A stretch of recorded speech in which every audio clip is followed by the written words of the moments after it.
आज का हमारा टॉपिक है बच्चे डाइवर्सिफिकेशन ऑफ एग्रीकल्चर। नाउ अब इससे कोई स्टार्ट करने से पहले हम इसको एक थोड़ा इंट्रोड्यूस कर देता हूँ, मैं बैकग्राउंड बता देता हूँ इसका एग्जैक्टली क्या है। तो सबसे पहले हम बात करते हैं डाइवर्सी वर्ड को समझते हैं। डाइवर्सिफिकेशन का मतलब क्या होता है? Anyone what do mean by diversification? Sir इसको वैरायटी में ऑर्गेनाइज कर देना किसी चीज को। ओके, और कुछ इन टर्म्स ऑफ बिजनेस की बात करें हम, डाइवर्सिफिकेशन ऑफ बिजनेस। सर मतलब उसके ऑल्टरनेटिव्स खोल देना एक ओके, तरीके से। जैसे आज अगर हम बात करें रिलायंस, टाटा, क्या ये बिजनेस एक ही इंडस्ट्री के अंदर है या एक ही सेक्टर के अंदर नो है? क्या सर, नो, इनका क्या नो डाइवर्सिफाइड, मतलब सर।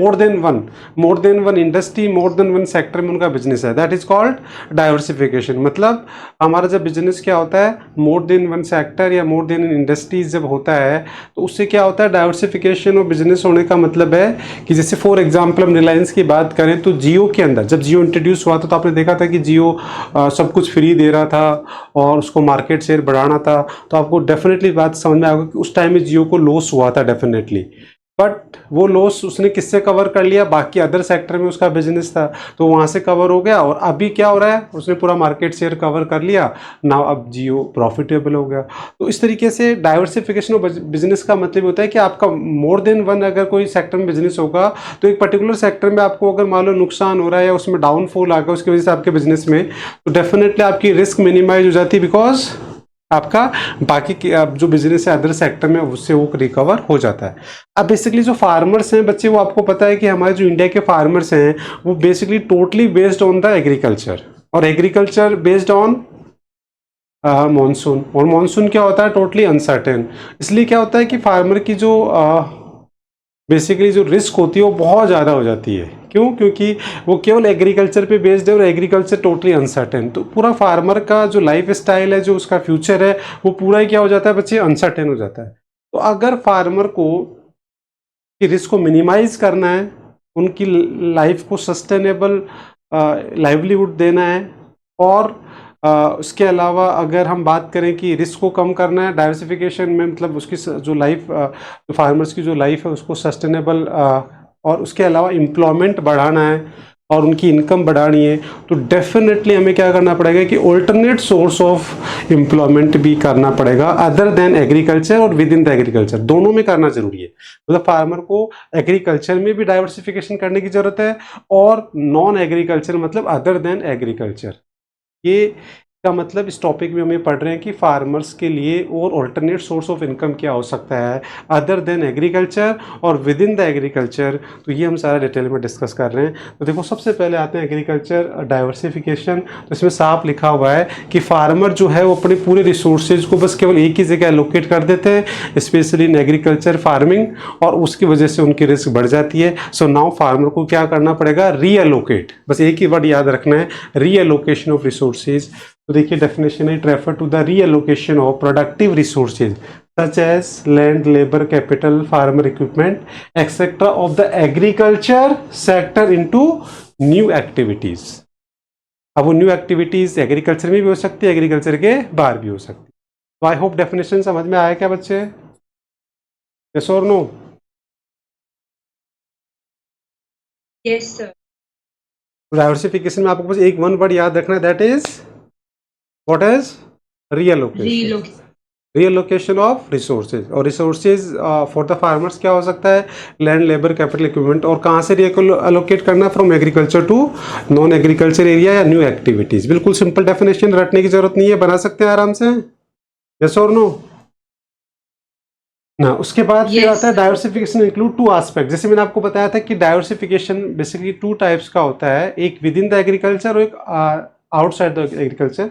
तो देखिए, one related to the changing in cropping pattern का मतलब क्या हो गया, within the agriculture.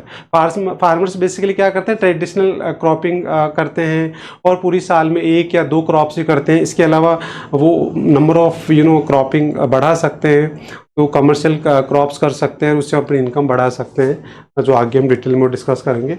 Then the other related to a shift of workforce from agriculture to other allied activity, livestock, poultry, fisheries and the non-agriculture, मतलब related to agriculture और non agriculture activities और भी बहुत सारी हो सकती है जहां भी वो अपना ऑल्टरनेट सोर्स ऑफ एम्प्लॉयमेंट कर सकते हैं। तो बेसिकली हम कह सकते हैं कि देयर आर टू एस्पेक्ट्स, मतलब दो एस्पेक्ट्स हो सकते हैं विद इन द एग्रीकल्चर, और सेकंड क्या हो सकता है बच्चे, रिलेटेड टू एग्रीकल्चर और नॉन एग्रीकल्चर फार्म्स।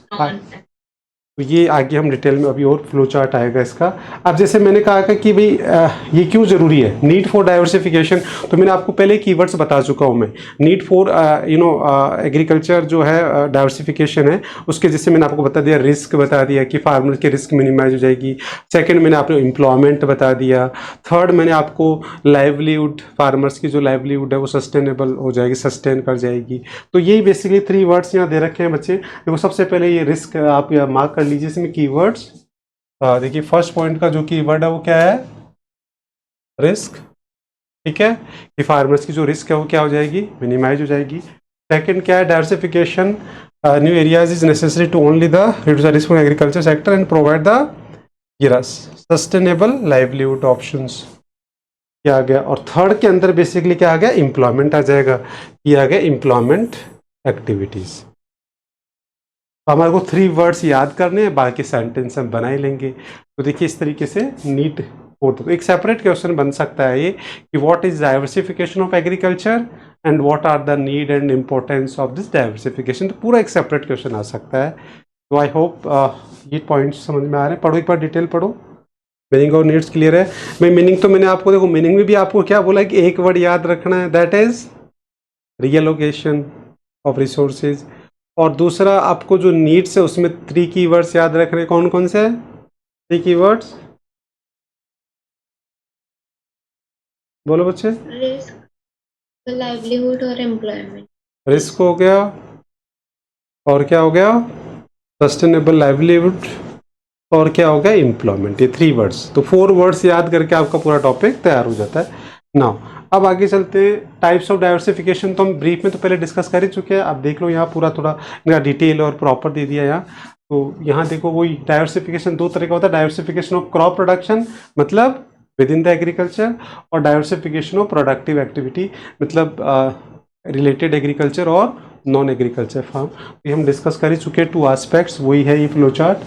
तो देखो इसका मतलब क्या होता है, डाइवर्सिफिकेशन ऑफ क्रॉप प्रोडक्शन मतलब चेंज इन क्रॉपिंग पैटर्न। अब इनको यहाँ डिटेल में बता रखा है पूरा फ्लो चार्ट में। देखिए डाइवर्सिफिकेशन ऑफ क्रॉप प्रोडक्शन मतलब it related to the shift from the subsistence farming to the commercial farming, मतलब फार्मर्स हमारे इंडिया में क्या करते हैं, बेसिकली जो एग्रीकल्चर एक्टिविटीज़ करते हैं वो क्या करते हैं, ओनली फॉर सर्वाइवल, और वो ट्रेडिशनल मेथड सारे यूज़ करते हैं, सीड्स एंड, तो उससे उनकी इनकम क्या होती है, नहीं बढ़ती है, और एक फार्मिंग क्या हो जाता है, ओनली एक सर्वाइवल ऑक्यूपेशन है। जब को फार्मर को उसको चेंज करने की ज़रूरत है from subsistence farming to the commercial farming, और कब पॉसिबल हो पाएगा, जब वो मल्टी क्रॉप पैटर्न करेंगे, कमर्शियल फार्मिंग करेंगे, कमर्शियल क्रॉप्स कल्टीवेट करेंगे, तभी पॉसिबल हो पाएगा।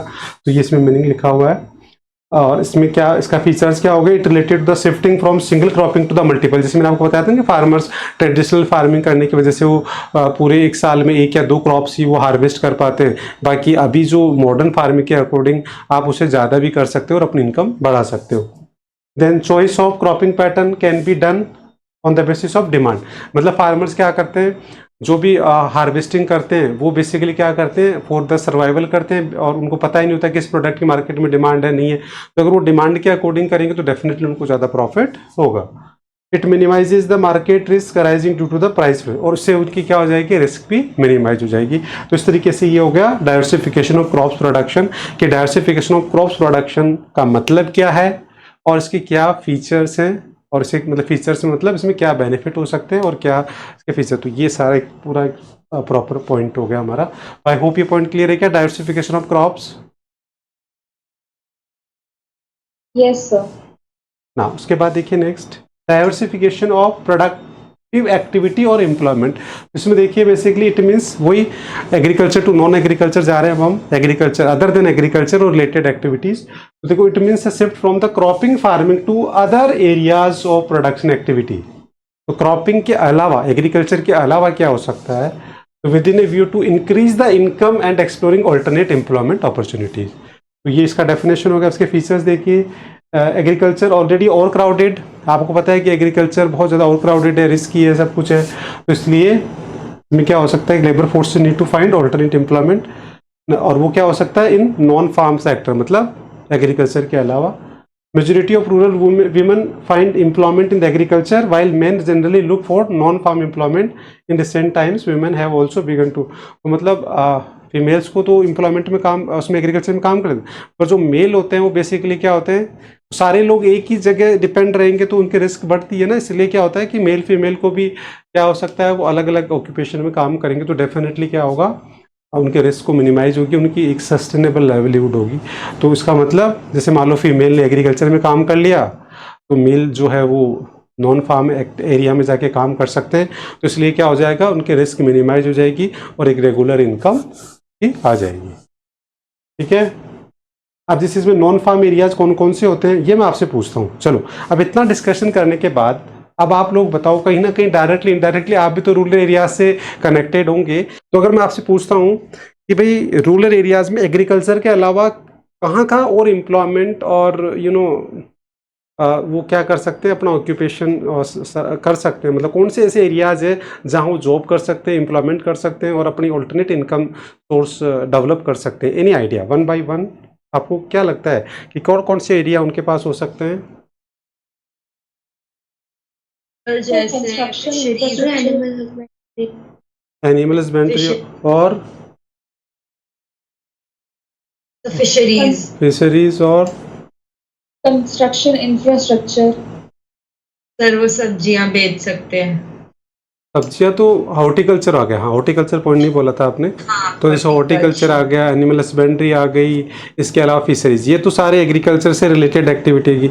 अब नॉन एग्रीकल्चर जो है, ये तो एग्रीकल्चर रिलेटेड एक्टिविटी होगी बेसिकली, बट नॉन एग्रीकल्चर वाली जो है वो क्या हो सकती है, जैसे टूरिज्म है, ठीक है, इसके अलावा जो industry, small scale industries related to the agriculture inputs, वो सारे हो सकते हैं, हॉस्पिटलिटी, बहुत सारे एरियाज है। देखो यहाँ देखोगे ना आप, तो अपन सर को, बट वो टूरिज्म में तभी जाएंगे ना जब वो एजुकेटेड हों। अरे भाई टूरिज्म का मतलब है कि रूरल टूरिज्म, वहाँ अपने अपने एरिया के, अपने रूरल एरिया के टूरिज्म को क्या करना, आज इंडिया के हर विलेज का अपना एक अलग कल्चर, एक अलग सब कुछ है, तो वो उसी को प्रमोट कर सकते हैं, मतलब उसी को ऐसे एक तरीके से ऐसा कुछ क्रिएट कर सकते हैं, जैसे मान लो वहाँ अपने रूरल एरिया के कल्चर को, वहाँ के यूनिक चीज़ को, कुछ भी यूनिक हो सकता है, वहाँ का फूड हो सकता है, वहाँ की लैंग्वेज हो सकती है, वहाँ का कुछ लैंग्वेज हो सकती है, एनीथिंग, कुछ भी, कोई एक स्किल हो सकता है पर्टिकुलर, कोई भी ऐसा जो वहाँ उस पर्टिकुलर विलेज का कुछ यूनिक है, तो उसके लिए वो क्या कर सकते हैं, वहाँ उसको एक डेवलप करके वहाँ लोगों को अट्रैक्ट कर सकते हैं। ठीक है, ऐसा हुआ भी है, हो भी रहा है प्रैक्टिस में, और वो सक्सेसफुल भी हो रहा है। और अगर आपने देखा होगा तो अभी गवर्नमेंट बजट में भी सरकार ने जो है वो बहुत फोकस किया है टूरिज्म पे। मोदी जी ने कहा भी है, बार बार बोल रहे हैं वो, कि इंडिया में सबसे बड़ी अपॉर्चुनिटी अगर कोई सेक्टर में है तो वह टूरिज्म, और वो इंक्लूडिंग द रूरल एरियाज में भी फोकस किया है कि हर रूरल एरियाज में, और हमारे इंडिया में इतनी डाइवर्सिटी है कि इंडिया अपने आप में एक पूरा वर्ल्ड है, मतलब हमें कहीं बाहर जाने की ज़रूरत ही नहीं है। अगर आप देखोगे तो इंडिया में वो सारी चीज़ें आपको मिल जाएगी जो आप बाहर अलग अलग कंट्रीज़ में घूम के आओगे, वो इंडिया में अकेले में सब कुछ है। तो इस तरीके से इंडिया के अंदर बहुत सारी यूनिक चीज़ें हैं, और इस तरीके से टूरिज्म हो सकता है। देखो, इसके अलावा लेदर इंडस्ट्री हो सकती है, processing, warehouses, agro processing तो हम भूल ही गए, वेयर हाउसेज हो गए, है ना, कोल्ड स्टोरेज हो गए, तो ये सारी चीज़ें अदर सेक्टर इन इसमें देखो क्या क्या आ गए, कि जैसे infrastructure and other support including traditional home based industries like pottery, craft, handlooms etcetera, है ना। और ये हैंडलूम एक अपने आप में क्या है, बहुत अच्छा है, मतलब हैंडलूम का मतलब सब अपना अपना, पोट्री, हैंडलूम, ये सारे क्या है, ये रूरल एरियाज में यूनिक है एक्चुअली। तो आई होप ये सारी चीज़ें समझ में आ रही है क्या, कितने सारे एरियाज हैं। ये तो अपने फिर भी कम, और भी बहुत सारे एरियाज है वहाँ, तो ऐसे बहुत सारे एरियाज है जिनको डेवलप करके क्या कर सकते हैं, अपने alternate source of employment, income, और डेवलप कर सकते हैं, अपने रिस्क को मिनिमाइज किया जा सकता है, और तभी हमारा रूरल एरिया क्या होगा, एक डेवलप होगा। और जब तक रूरल डेवलप नहीं होगा तब तक इंडिया डेवलप हो ही नहीं सकता। और ये एक सिचुएशन आ जाएगी कि migration from rural to urban की बजाय अर्बन टू रूरल हो जाए, तो फिर देखो, फिर पूरा कमाल होगा, फिर इंडिया एक डेवलप कंट्री बनेगा, फिर एक इंडिया हो सकता है कि नंबर 1 इकोनॉमी बन जाए वर्ल्ड में, कि जिस दिन माइग्रेशन क्या हो जाए, अर्बन टू रूरल एरियाज हो जाए। ठीक है, तो आई होप यहाँ तक क्लियर है क्या बच्चे? बोलो। मतलब हमने टाइप्स कर लिए दोनों डाइवर्सिफिकेशन में, डाइवर्सिफिकेशन ऑफ क्रॉप्स प्रोडक्शन और diversification of productive activity. Clear है क्या ये दोनों पॉइंट?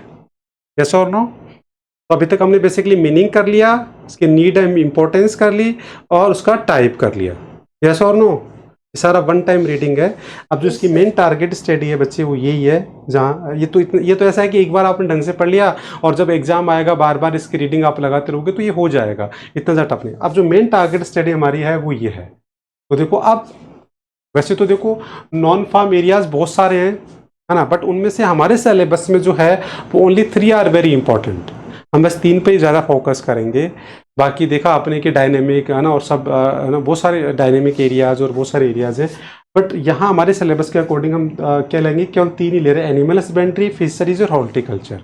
अब इसमें भी बच्चे देखो, ये बच्चों को बहुत टफ लगता है ना। देखो ये जैसे इतना लेंथी दे रखा है यार, कैसे याद होगा, देखो कितनी बड़ी डिटेल दे रखी है एक ही टॉपिक की, तो बच्चों को लगता है कि यार ये कैसे याद होगा, और बहुत मुश्किल हो जाता है याद करना। बट मैं आपको देखना अभी ऐसे याद कराऊंगा, एक पॉइंट में आपको याद कराऊंगा, और बाकी दोनों आप खुद ही डेवलप कर लोगे। देखना ये अभी हो जाएगा क्लास में, मतलब एक टॉपिक, और उसको भी मैं इतना ईजी बना दूंगा कि एक टॉपिक आपने कर लिया, बाकी 2 तो देखना आप ऑटोमेटिकली आप खुद ही कर लोगे। तो देखिए, सबसे पहले हम चलते हैं इसके अंदर, हम क्या करेंगे, एनिमल हस्बेंड्री में आए, उसमें कीवर्ड मार्क कर लो साइड में, यहाँ साइड के अंदर कीवर्ड मार्क करो। इसमें हम 6 to 8 कीवर्ड्स मार्क करेंगे, जिनमें से क्या करेंगे, जैसे मान लो 8 कीवर्ड हमने कर लिए, तो उनमें से जो कॉमन होंगे, मिनिमम 6 तो हमारे को सबके तैयार करनी है। तो देखो, सबसे पहले लिख लो आप कीवर्ड मीनिंग, जो मैं बोल रहा हूँ फटाफट लिखो। सबसे पहला कीवर्ड, तीनों के अंदर ही चलेगा, ये तीनों के अंदर मीनिंग चलेगा, तीनों के अंदर ही क्या चलेगा, एरिया ऑफ प्रोडक्शन, तीनों ही में क्या लिख लेंगे। सेकंड कीवर्ड क्या हो गया, साइड में लिखना है ये, ठीक है, एरिया ऑफ प्रोडक्शन। थर्ड आ गया एम्प्लॉयमेंट, एम्प्लॉयमेंट से रिलेटेड डेटा है, तीनों में हो सकता है कॉमन ना हो, पर 2 में तो दे रखा है, 1 में नहीं दे रखा, तो एक काम और देख लेंगे इधर, कुछ डेवलप कर लेंगे। जीडीपी में कंट्रीब्यूशन हो सकता है, देन उसके बाद सिग्निफिकेंस, देन डेटा, कुछ डेटा भी है, जैसे डेटा रिलेटेड टू जीडीपी हो सकता है, डेटा चलो जीडीपी का तो मैंने अलग से ले लिया। डेटा जैसे फॉर एग्जांपल ये हो सकता है कि जैसे एनिमल हस्बेंड्री है, तो एनिमल हस्बेंड्री के अंदर कौन कौन से इसके कंपोनेंट्स है, जैसे इसमें बफेलोज कितनी है ना, पोल्ट्री कितना है, तो वो ऐसे डेटा भी हो सकता है, कितना % किसका कंट्रीब्यूशन है। जैसे हॉर्टिकल्चर में हो सकता है कि हमारा जो नंबर 1 एक्सपोर्ट कौन से फ्रूट्स का, वेजिटेबल का हम करते हैं, फिशरीज़ के अंदर भी हो सकता है। तो इस तरीके से ऐसा डेटा हो सकता है, एक्सपोर्ट से रिलेटेड और उसके कंपोनेंट से रिलेटेड, कंट्रीब्यूशन से रिलेटेड डेटा हो सकता है। तो एक डेटा का पॉइंट हो गया, एक सिग्निफिकेंस का हो गया, एक इसके इनकी प्रॉब्लम हो सकती है, और एक इसके सॉल्यूशंस मतलब मेजर्स हो सकते हैं। तो प्रॉब्लम और मेजर्स बताओ कितने हो गए, एक बार एनीवन हु कैन रिपीट, कौन कौन से लिखवाए? सबसे पहला meaning, then area of production, area of production, then employment data,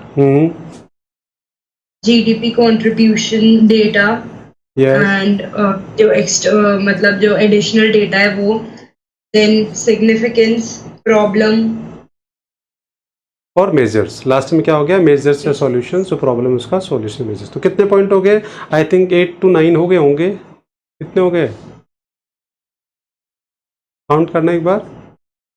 sir 8 points हो गए। इनमें से हमें 6 अभी जो कॉमन होंगे ना वो तैयार कर लेंगे, मतलब 6 इन तीनों में कॉमन निकल जाएंगे। 8 हम तैयार कर रहे हैं इसमें, तो इनमें से 6 अभी देखना तीनों में कॉमन हो जाएंगे, वो 6 हमारे को पूरा फोकस करके रखना है। तो अब 1 by 1 चलते हैं। सबसे पहले आ जाओ मीनिंग। तो देखो यहाँ मीनिंग लिखा हुआ है, the science of breeding and caring of the farm animal in India. तो ये क्या हो गया, एनिमल हस्बेंड्री का मीनिंग आप लिख देंगे। देन एरिया ऑफ प्रोडक्शन की अगर हम बात करें, तो देखो यहाँ इसमें शायद नहीं लिखा हुआ, बट अगर इसमें नहीं है, ये एनसीईआरटी में हाँ दे ये रखा है। एनसीईआरटी में दे रखा है, एक तो तरफ आप लिख लो, मैं लिखवा देता हूँ, एरिया ऑफ प्रोडक्शन करके आप लिख लो साइड में। बेसिकली एनसीईआरटी में दे रखा है। और वैसे देखो नॉर्मली हम खुद भी, हमें याद करने की भी ज़रूरत नहीं है। बताओ एनिमल हस्बेंड्री अगर हम बात करें तो जैसे राजस्थान है, हरियाणा है, एमपी है, यूपी है, गुजरात, मेनली यही स्टेट्स हैं, यस और नो, जिनमें एनिमल हस्बेंड्री आपको मिलेगी। तो यही हमारे क्या हो जाएंगे, एरिया ऑफ प्रोडक्शन हो जाएंगे। इनको वैसे याद करने की भी ज़रूरत नहीं है, हमें पता भी है। जैसे मैं कहूँ कि नॉर्थ ईस्ट की बात करें तो वहाँ बेसिकली क्या होगा, हॉर्टिकल्चर ज़्यादा होगा। तो वैसे ही हमारे यहाँ अंडरस्टूड है कि एनिमल हस्बेंड्री इन्हीं एरिया में ज़्यादा होगा। यस और नो? सिर्फ जरूरी नहीं है ना कि जितनी भी एनसीईआरटी में प्लेसेस दे रखे हैं वो अपन सारी भी कैसे बस 3-4 लिख दे तो हाँ काम चल बिल्कुल जाएगा। बिल्कुल बिल्कुल सही बात है। तो ऐसा नहीं कि हाँ सारे, रिपीट करना।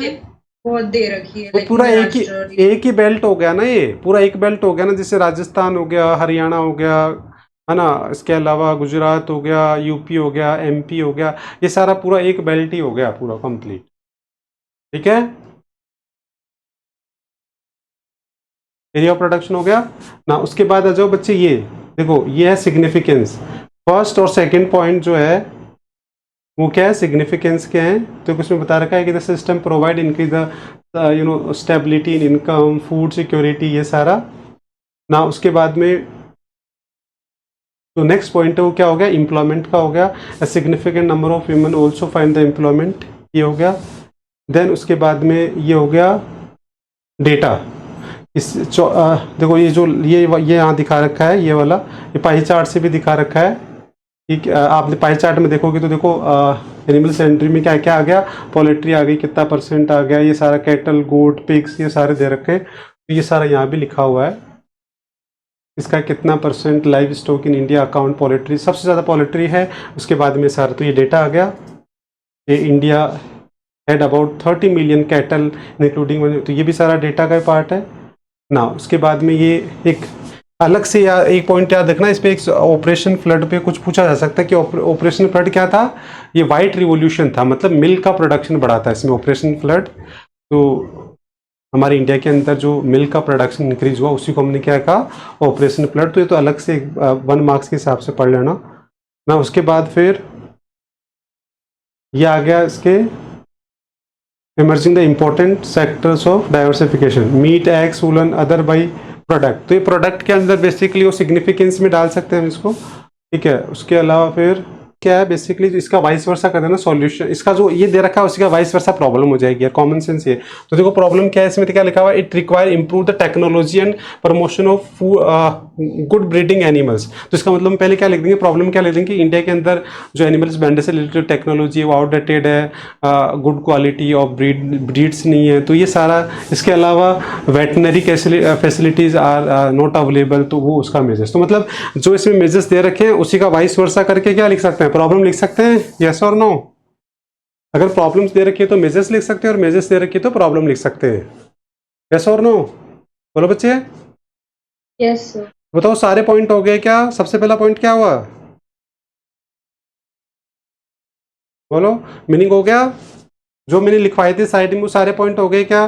जैसे मीनिंग हमने कर ही लिया, Yes, sir. Area of production हमने कर ही लिया, वैसे याद ही हो गया आपको। मतलब अभी देखो कि अभी भी अगर आपको एक शॉर्ट नोट्स बोला जाए तो मैं आई एम वेरी श्योर कि आप आराम से लिख सकते हैं एक शॉर्ट नोट्स इस पे। मीनिंग हो गया, एरिया ऑफ प्रोडक्शन हो गया, इसके अलावा सिग्निफिकेंस हो गया, इसके अलावा एम्प्लॉयमेंट हो गया, जीडीपी का इसमें डेटा दे नहीं रखा है। ठीक है, एक पॉइंट हमारा ये छूट रहा है। इसके अलावा और सारे पॉइंट हो गए, डेटा हो ही गया। इसके अलावा इसके प्रॉब्लम्स, मेजर्स, ये सारे पॉइंट हमारे हो गए। यस और नो? बताओ, आप बोलो। अब एक शॉर्ट नोट्स अभी भी लिख सकते हो आप इस पे, एक बार पढ़ने में याद हो गया, बस कीवर्ड याद हो गए, बाकी Yes, sir, आप खुद से बना के आराम से अभी भी लिख सकते हैं। मतलब इतना टफ होता है ये, आप अपने क्लास के इंटेलिजेंट बच्चे से पूछ के देख लेना, बहुत मुश्किल होता है बच्चों को याद करना। बट हमने इसको कीवर्ड से इतना ईजी बना लिया कि बस और कुछ भी नहीं। और अच्छे जनरल डिस्कशन करने से ही समझ में आ रहा है कि किस तरीके से हम लिख सकते हैं। बताओ आगे चलें क्या बच्चे? ठीक है सर। आप देखो, अब तो आप Yes, sir. फटाफट आप खुद ही कर लोगे, अब मेरे को ज़्यादा कुछ करने की ज़रूरत ही नहीं। वही सेम कीवर्ड्स यहाँ लिख लो साइड में। सबसे पहले क्या लिख लो, मीनिंग, उसके बाद में वही एरिया ऑफ प्रोडक्शन, देन वो सारे point as it is same लिख लो आप, जो मैंने लिखवाया ना। उसके अंदर वही सारे कीवर्ड यहाँ लिख लो और इसमें मैच करके देखो कि सारे मिल रहे हैं क्या। तो देखो शुरू से आते हैं, सबसे पहले मीनिंग तो दे रखा है, it is the occupation devoted to the catching, processing और सेलिंग ऑफ फिश। तो मीनिंग हो गया। अब हमें पता है कि यार फिशरीज जो है वो कौन से एरिया होगा। चलो इसमें दे रखा नहीं दे रखा उसको छोड़ो, आप तो खुद ही Coastal area. बस बिल्कुल कॉमन सेंस से coastal बता area, दोगे। south जो area. कोस्टल एरियाज है, यू नो, जिसकी हम बात करें उड़ीसा, महाराष्ट्र, है ना, ये सारे जो भी एरियाज है केरला, है ना, तमिलनाडु. हाँ ये सारा जो है ये सारे कोस्टल एरियाज पे होगा ना। उसके बाद में फिर मीनिंग और एरिया ऑफ प्रोडक्शन आ गया। देन इसके सिग्निफिकेंस, तो सिग्निफिकेंस देखो इसमें फर्स्ट पॉइंट भी दे रखा है कि water bodies consist of sea, ocean, like natural aqua ponds, stream, etc. Therefore the internal and life giving source for the fishing communities. तो ये इसी में दे रखा है इसका। एक इसमें जाएगा India after progressive increase in the budgetary allocation and introduction of new technology in fisheries and aquaculture, the development of fisheries has come a long way. ये भी सिग्निफिकेंस में हम डाल सकते हैं। Then presently fish production contribute 60% in the total value of fish production and balance 36 come from the marine sector। ये data का point बन जाएगा। नाउ ये जीडीपी का डेटा दे रखा है। Today total fish production count 0.9% of the GDP. ये GDP का डेटा बन गया। वेस्ट बंगाल, आंध्र प्रदेश, देखो ये एरिया प्रोडक्शन यहाँ दे रखा है। Now large share of fish work families are poor, ये क्या हो गया, ये प्रॉब्लम्स हो गई। देन उसके बाद even though women are not involved in the activity fishing, about 60% of the working in the external marketing and 40% in the, तो ये सारी प्रॉब्लम्स ही दे रखा है ना। इसके मेजर्स दे रखे हैं। there is a need to increase in the credit facilities, problem related to the overfishing, pollution, welfare programs, ये सारी चीज़। तो अभी जैसे इसके मेजर्स के अंदर 3-4 पॉइंट दे रखे हैं, आप 1-2 पॉइंट भी लिख दोगे तो भी इट्स ओके। हम 3 कर रहे हैं, आप 1 पॉइंट भी प्रॉपर बना के लिख दोगे इसका, तो भी इट्स ओके, ठीक है। ऐसे प्रॉब्लम का भी एक ही लिख सकते हो, सिग्निफिकेंस का भी एक पॉइंट लिख सकते हो। हाँ बोलो सर ये वाला जो पॉइंट है, even though women are not involved in active fishing वाला, सर ये डेटा में नहीं आ सकता? हाँ डेटा में भी आ सकता है, बिल्कुल डेटा में भी हमारे पास देखो ये और ये दोनों आ सकते हैं। और एक जीडीपी का आ गया, एम्प्लॉयमेंट का आ गया, इसमें तो सारे पॉइंट मिल गए। देखो इसमें तो सारे पॉइंट मिल गए, इसमें मीनिंग भी मिल गया, इसमें एरिया ऑफ प्रोडक्शन भी मिल गया, तो सारे पॉइंट मिल गए। सबसे पहले मीनिंग मिल गया, एरिया ऑफ प्रोडक्शन मिल गया, एम्प्लॉयमेंट मिल गया, जीडीपी मिल गया, डेटा मिल गया, और इसके सिग्निफिकेंस मिल गए, प्रॉब्लम्स मिल गए, मेजर्स मिल गए। यस और नो बच्चे बोलो। Yes sir. हो रहा है क्या, इजी हो रहा है? ओके अब चलते हैं नेक्स्ट, हॉर्टिकल्चर। अब हॉर्टिकल्चर में भी वही सारे पॉइंट लिख लो साइड में, मीनिंग और वही सारे पॉइंट आपको लिखने। तो सबसे पहले देखो इसमें मीनिंग दे रखा है हॉर्टिकल्चर का, द आर्ट और practice of garden cultivation and the management, ये मीनिंग आ गया। देन इसके फीचर्स में वही आ जाएगा। सबसे पहले एरिया ऑफ प्रोडक्शन। अब बताओ हॉर्टिकल्चर का एरिया ऑफ प्रोडक्शन कहाँ होगा? जब हमने देखा कि एनिमल हस्बेंड्री कहाँ है, फिशरीज कहाँ, तो अंडरस्टूड है। बताओ हॉर्टिकल्चर कहाँ होगा? ज़्यादातर जो है वो नॉर्थ इंडिया, ईस्ट, हाँ नॉर्थ ईस्ट, ओके ये सारा एरिया होगा ना। उसके अलावा इसमें बेसिकली जो है सिग्निफिकेंस की बात करें तो इसमें significance vital providing the nutrition beside ये एम्प्लॉयमेंट, ये सारी चीज़ें दे रखी हैं यहाँ सिग्निफिकेंस ना। Horticulture sector contribute nearly 1/3 of value agriculture output and 6% of gross domestic, तो ये जीडीपी का डाटा दे रखा है। It has emerge world leader in the processing of variety, तो ये डेटा दे सकते हैं कि हम किस में फ्रूट्स में और किस में हम नंबर 1 है, क्या क्या है वो सारा है ना। Vegetable economic condition of farmers, horticulture has improved and it has become means of improving livelihood, तो ये भी सिग्निफिकेंस में आ सकता है। Now flowers harvesting, nursery maintenance, hybrid seeds production, issue ये क्या क्या आ गया जिसके अंदर सब कुछ क्या बता रखा है, एम्प्लॉयमेंट का आ गया, ये बेसिकली एम्प्लॉयमेंट का पॉइंट आ गया। During the period 19 investment horticulture has proved the highly productive, और इसको गोल्डन रिवोल्यूशन। अब देखो वहाँ कौन सा आया था, फ्लड, ऑपरेशन फ्लड था, मतलब वो था, देखो तीनों में 3 रिवोल्यूशन हुई थी, ये तीनों का ही क्वेश्चन बनता है। एक हुआ था green revolution, sorry white revolution जिसको ऑपरेशन फ्लड बोला हमने। एक क्या हुआ, गोल्डन रिवोल्यूशन। गोल्डन रिवोल्यूशन मतलब increase in the production of vegetable fruits और वो सारा। और एक हमारा जो फिशरीज है उसका ब्लू ब्लू ग्रीन रिवॉल्यूशन भी बोला गया है, ब्लू और एक्वा का ऐसा ब्लू है शायद, हाँ ब्लू ग्रीन रिवॉल्यूशन। तो मतलब तीनों के अंदर तीनों का प्रोडक्शन ड्रास्टिकली इंक्रीज हुआ और उस वजह से उनको हमने रिवॉल्यूशन भी वर्ड बोला गया। तो एक अलग पॉइंट हो गया। और ये इसमें प्रॉब्लम्स आ जाएगी, मेजर्स आ जाएंगे, सारे पॉइंट मिल रहे हैं सब कुछ। यस और नो? सारे पॉइंट्स मैच हो रहे हैं? Yes sir. अब अगर आप थोड़ा टाइम निकाल के, अगर आप टाइम निकाल के थोड़ा और एक टेबल बना लो, एक पूरा टेबल बना लो जिसके अंदर बेसिस ले लो और फिर ऊपर ले लो हॉर्टिकल्चर, सबसे पहले एनिमल हस्बेंड्री, फिशरीज, हॉर्टिकल्चर, और जो कॉमन पॉइंट है 6, वो सारे पॉइंट्स आप एक टेबल फॉर्मेट में इनको लिख लो। तो एक बार मेहनत है, उसके बाद में इसमें चाहे शॉर्ट नोट्स आए, चाहे 6 मार्क्स आए, कुछ भी आए, हम उसका आंसर कर सकते हैं। तो इस तरीके से आप इसको तैयार करेंगे। हमारा बच गया role of information technology in achieving the sustainable development and food security. तो ये एक हमारा टॉपिक है जो इस पे आप देखोगे स्कैनर में, अगर आप जैसे मैं दूंगा आपको तो आपको दिखेगा कि इसमें क्वेश्चन आया हुआ है। ये शायद एक ईयर में या 2 ईयर में ऐसा क्वेश्चन आया हुआ है इसका।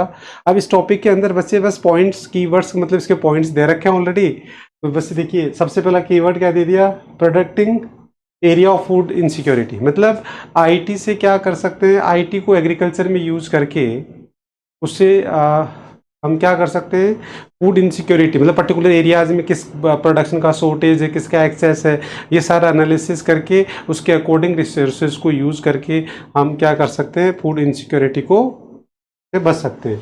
इसमें ये बता रखा है कि government can predict area of food insecurity and vulnerability using the appropriate information and software tools so that action be taken prevent to reduce the, है ना, लाइक्लीहुड ऑफ द इमरजेंसीज। तो इस तरीके से पहले से ही हम कर रहे थे किस कॉमोडिटी की शॉर्टेज होगी, किसका एक्सेस है, उसके अकॉर्डिंग प्लानिंग की जा सकती है, आईटी और सॉफ्टवेयर को यूज़ करके। तो इसमें प्रेडिक्टिंग एरिया ऑफ फूड, ये इसका क्या हो गया, कीवर्ड्स हो गए। देन डिसेमिनेशन ऑफ इंफॉर्मेशन, तो ये हम पहले भी पॉइंट कर चुके हैं। इसका तो मतलब समझ में आ ही रहा है आपको, क्या मतलब होता ना कोई भी चीज इंफॉर्मेशन स्प्रेड करना बेसिकली इस वर्ड का मतलब है स्प्रेड करना। तो इंफॉर्मेशन को अब फार्मर के लिए इंफॉर्मेशन स्प्रेड करना क्यों जरूरी है बताओ, and what kind of information you are going to spread? Sir for better price availability, seeds availability, weather forecasting, ये सारी इन्फॉर्मेशन अगर फार्मर को प्रॉपर तरीके से मिलेगी, उनको प्रॉपर प्रेडिक्शंस होगी, तो डेफिनेटली उसके अकॉर्डिंग वो डिसीजन लेंगे एंड डेफिनेटली उनका लॉस मिनिमाइज होगा, उनका प्रॉफिट बढ़ेगा। यस और नो? और ये पॉसिबल है केवल किसकी वजह से, आईटी की वजह से, जैसे कम्युनिकेशन टेक्नोलॉजी, मोबाइल और वो सारी चीज़ें ना। उसके बाद फिर नेक्स्ट आता है releasing the relative potential of knowledge. तो इसका मतलब क्या हो गया कि आईटी से हम क्या कर सकते हैं, tools realizing the creative potential and knowledge. तो इसका मतलब न्यू एरिया ऑफ प्रोडक्शंस और नए, मतलब न्यू अपॉर्चुनिटीज़ बेसिकली हम क्या कर सकते हैं, आइडेंटिफाई कर सकते हैं और एक इनोवेटिव तरीके से किसी प्रॉब्लम का सॉल्यूशन भी किया जा सकता है सॉफ्टवेयर से और आईटी से। तो उसके रिगार्ड में पॉइंट है। और लास्ट में क्या होगा, जब ये सारी चीज़ें होगी, आईटी का रोल बढ़ेगा जब फूड एग्रीकल्चर में और फूड सिक्योरिटी में और सस्टेनेबल डेवलपमेंट में, तो definitely employment will be generate. तो ये एम्प्लॉयमेंट का पॉइंट भी दे रखा है। तो बस आपको ये 4 पॉइंट तैयार करने और ये इसके कीवर्ड्स। सो बताओ, ये 4 कीवर्ड्स, 4 पॉइंट्स, डिटेल आप मन से भी लिख सकते हैं। Yes or no? Yes sir.